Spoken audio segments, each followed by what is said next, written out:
తరబడి ఎన్ని మందులు వాడినా మీ మోకాల నొప్పులు తగ్గట్లేదా? ప్రాణ పెయిన్ క్లినిక్ లో అత్యాధునిక చికిత్స.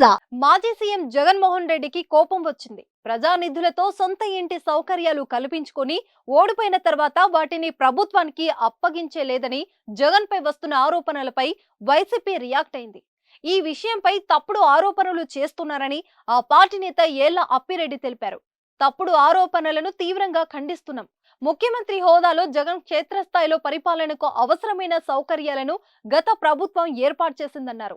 ముఖ్యమంత్రి పదవిలో ఎవరు ఉన్నా తన క్యాంపు కార్యాలయానికి తగిన సౌకర్యాలు ఉండడం సర్వసాధారణం. ఈ నేపథ్యంలో జగన్ క్యాంపు కార్యాలయంలో కూడా ఏర్పాట్లు చేశారని వివరణ ఇచ్చారు. ప్రభుత్వం మారిన తర్వాత క్యాంపు కార్యాలయంలో ఏర్పాటు చేసిన వస్తువుల జాబితాను ఇప్పటికే అధికారులకు అందజేశామని వైసీపీ తెలిపింది. ఫ్లెక్సిబిలిటీ ఇస్తే ప్రభుత్వ ఆదేశాల మేరకు ఏర్పాటు చేసిన ఫర్నిచర్ విలువ ఎంత వాపసు ఇవ్వాల్సి ఉంటుందో చెబితే అంత చెల్లిస్తామని ప్రభుత్వ అధికారులను కోరినట్లు తెలిపారు. దీనికి సంబంధించిన ప్రక్రియ ఇంకా కొనసాగుతుందని చెప్పారు. ప్రభుత్వ స్పందన కోసం ఎదురు చూస్తున్నామన్నారు.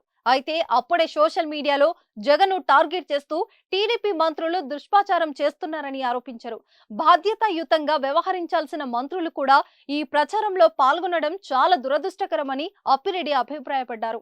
సుమన్ టీవీలో మీ పర్సనల్ అండ్ బిజినెస్ ప్రమోషన్స్ కోసం కింది నెంబర్ కి కాంటాక్ట్ చేయండి.